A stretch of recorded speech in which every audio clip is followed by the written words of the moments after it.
Ukrainian mid-range strikes have reportedly delivered a significant blow to Russia's war efforts, targeting crucial logistical and command infrastructure deep within occupied territories. These precision attacks, possibly involving long-range drones or ATACMS missiles, aim to degrade Russian supply lines and command and control capabilities, thereby impacting their operational effectiveness on the front lines. Analysts suggest the strikes have disrupted fuel depots and ammunition dumps, forcing Russian forces to relocate critical assets further from the front, which strains their logistical network and reduces operational tempo. This strategic targeting follows months of Ukrainian calls for advanced Western weaponry to reach deeper into Russian-held areas, demonstrating Kiev's evolving capacity to project power beyond immediate battlefields. The double blow underscores Ukraine's determined efforts to disrupt Moscow's military machinery and regain the initiative in the ongoing conflict.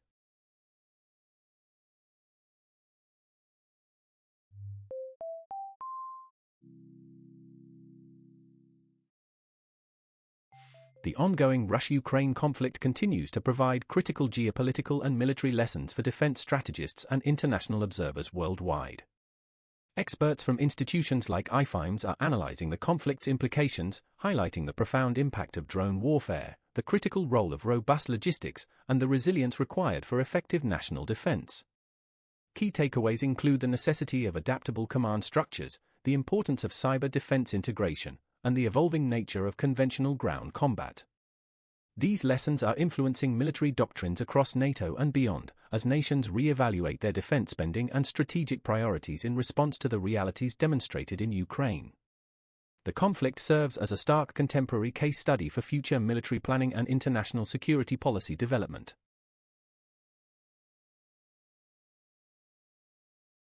Russian network warfare tactics, as observed through the lens of the Ukraine conflict, are currently undergoing intense assessment by international security analysts. The Small Wars Journal and other defense publications are scrutinizing Moscow's sophisticated blend of cyber attacks, disinformation campaigns, and psychological operations. These efforts have targeted Ukrainian critical infrastructure, government communications, and public morale, aiming to destabilize the nation from within. While some attacks, such as the 2022 cyber attacks on satellite networks, achieved initial disruption, Ukraine's robust cyber defenses and international support have largely mitigated their long-term impact. The ongoing analysis reveals Russia's persistent use of hybrid methods to achieve strategic objectives, forcing global cybersecurity experts to develop more resilient and adaptive defense mechanisms against state-sponsored digital aggression.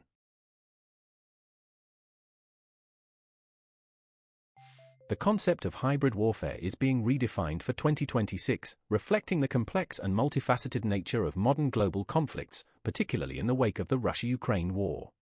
Defense IQ and other leading defense think tanks are exploring how this strategy now intricately blends conventional military action with advanced cyber attacks, extensive disinformation campaigns, economic coercion, and political subversion.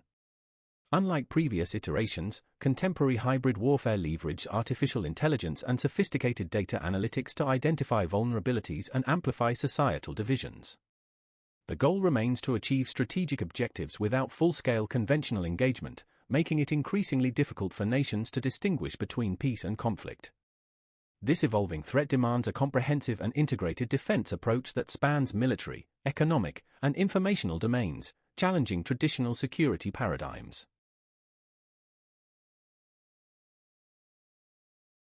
Russia held a significantly downsized Victory Day parade in Moscow on May 9, amid heightened security measures across the capital. This year's event, commemorating the Soviet Union's victory over Nazi Germany in World War II, featured fewer military personnel and hardware compared to previous years, reflecting the ongoing demands of the conflict in Ukraine. President Vladimir Putin presided over the pared-back ceremony, emphasizing national unity and the sacrifices of Russian soldiers. Strict security protocols, including widespread drone bans and extensive road closures, were implemented following recent drone attacks on Russian territory. The reduced scale of the parade is widely interpreted by Western observers as an indicator of the strain placed on Russia's military resources and a precautionary measure against potential security threats, demonstrating the domestic impact of the protracted war.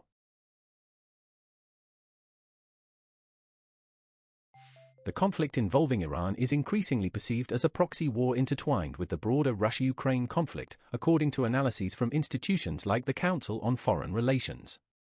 This escalating dynamic sees Iran providing crucial military support to Russia, notably through the supply of Shahd drones used extensively against Ukrainian targets, while Ukraine's Western allies bolster its defenses and intelligence capabilities.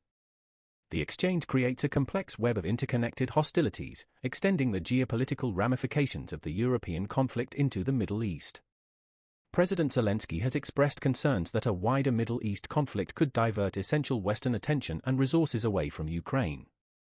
This interconnectedness highlights how regional tensions are now influencing global power dynamics and shaping the trajectory of major international conflicts.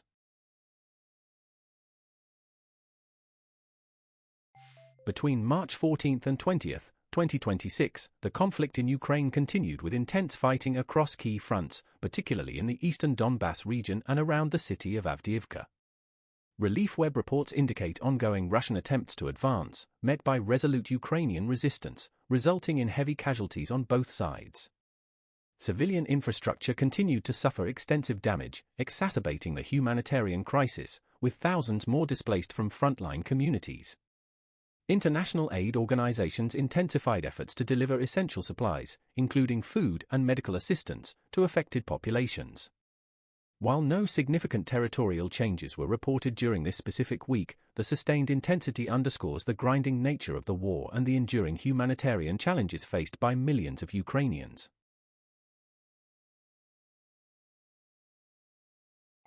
For years into Russia's full-scale invasion of Ukraine, the devastating human and economic toll of the conflict continues to mount, as detailed in various reports including PBS.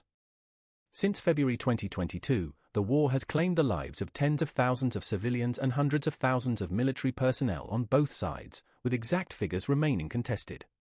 Over 6 million Ukrainians have become refugees, while millions more are internally displaced, representing one of Europe's largest migration crises since World War II. The economic damage to Ukraine is estimated to be in the hundreds of billions of dollars, with vast swathes of infrastructure destroyed.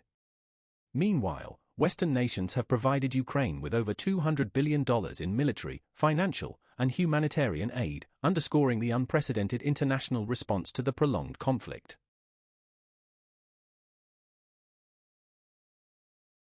Ukraine is poised to become a central arena for a compute war, a new frontier in modern conflict where advanced computational power, artificial intelligence, and sophisticated data analytics play decisive roles. Analysts at the Atlantic Council highlight that this involves leveraging AI for real-time intelligence analysis, predictive logistics, autonomous drone operations, and enhanced cyber capabilities for both offense and defense. Both Ukrainian and Russian forces are increasingly integrating AI-powered systems into their operations, from targeting algorithms to electronic warfare. This technological escalation signifies a paradigm shift in military strategy, where the ability to process vast amounts of data and deploy AI-driven solutions could prove critical. The compute war in Ukraine is setting precedents for the future of high-tech conflict and global defense innovation. Several Cameroonian military contractors have reportedly been killed while fighting in the Russia-Ukraine war, a claim confirmed by the BBC based on a leaked internal message. The message, purportedly from a private military company recruiting African nationals, detailed the deaths and the circumstances of their involvement in the conflict. While the exact number of casualties remains unconfirmed, this revelation underscores Russia's efforts to recruit foreign fighters, including from African nations, to bolster its forces in Ukraine. The Cameroonian government has not officially commented on the reports, but the involvement of foreign nationals as mercenaries raises significant questions about international law and the global reach of the conflict. This incident sheds light on the complex and often clandestine nature of foreign participation in the ongoing hostilities.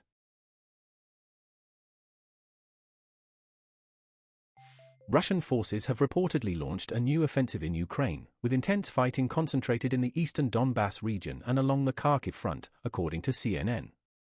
This renewed push comes as Ukrainian President Volodymyr Zelenskyy voiced serious concerns about the potential impact of an escalating Iran conflict on international support for Kiev. Zelenskyy warned that a wider Middle East conflagration could divert crucial Western military aid and political attention away from Ukraine, weakening its defensive capabilities.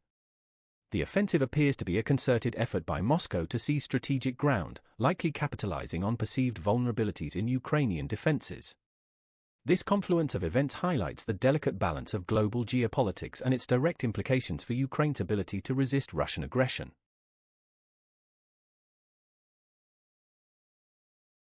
The question of whether a conflict-ending solution is even possible in Ukraine is a central point of discussion among international policy experts and diplomats, as explored by the Carnegie Endowment for International Peace. Analysts debate various pathways to peace, ranging from negotiated settlements involving territorial concessions and security guarantees, to a protracted stalemate or a decisive military victory by either side. Major obstacles include Russia's maximalist war aims, Ukraine's unwavering commitment to its territorial integrity, and the deep distrust between Kiev and Moscow. The involvement of numerous international actors, each with their own strategic interests, further complicates the search for a lasting resolution.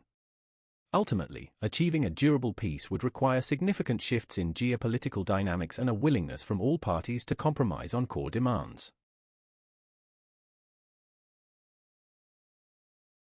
Ukraine is undergoing a remarkable transformation, evolving from a primary recipient of international aid into an emerging security provider, according to analysis by the Atlantic Council. This shift is driven by Kiev's demonstrated military innovation, its battlefield experience against a major power, and its development of indigenous defense capabilities, particularly in drone technology and cyber warfare.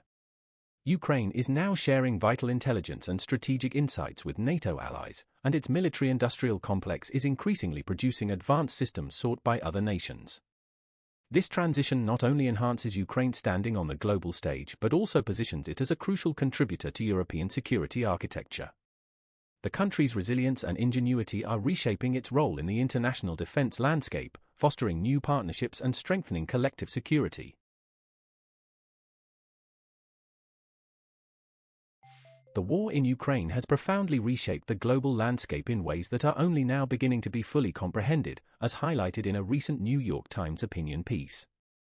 The conflict has irrevocably altered international energy markets, spurred significant increases in defense spending across Europe, and solidified new geopolitical alliances while fracturing old ones. It has accelerated the debate on global food security, exposed vulnerabilities in supply chains, and reignited discussions about the future of international law and multilateral institutions.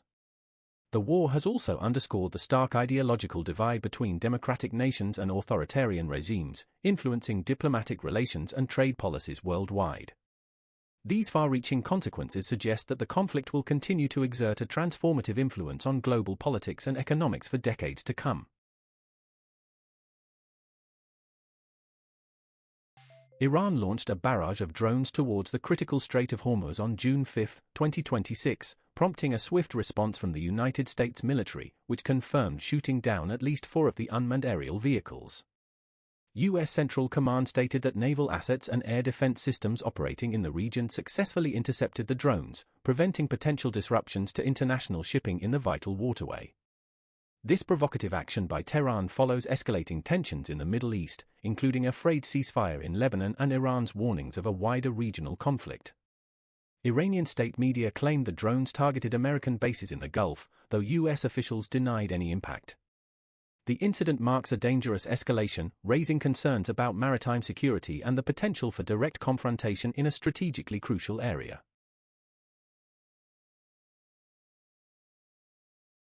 Ukraine launched a significant drone attack on St. Petersburg, Russia, again targeting military facilities and an oil refinery, just as President Vladimir Putin opened a major economic forum in the city. Scores of Ukrainian drones were reportedly involved in the coordinated strike, demonstrating Kiev's extended strike capabilities and its willingness to hit targets deep within Russian territory. The attack occurred shortly after President Putin publicly rejected an offer from Ukrainian President Volodymyr Zelenskyy for direct peace talks, signaling a hardened stance from Moscow. Russian air defense systems reportedly intercepted most of the drones, but some caused damage, highlighting the persistent threat to Russian cities. This retaliatory action underscores the escalating nature of the conflict and Ukraine's determination to exert pressure on Russia beyond the front lines.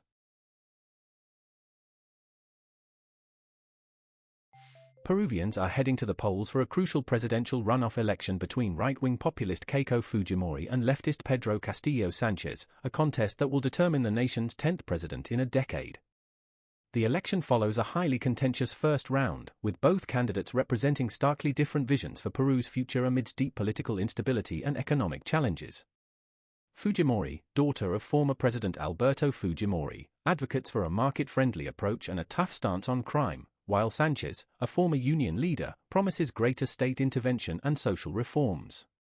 Fears over rising crime rates and the shadow of past authoritarianism loom large over the campaign, as voters grapple with a choice that will profoundly affect Peru's democratic trajectory and economic direction.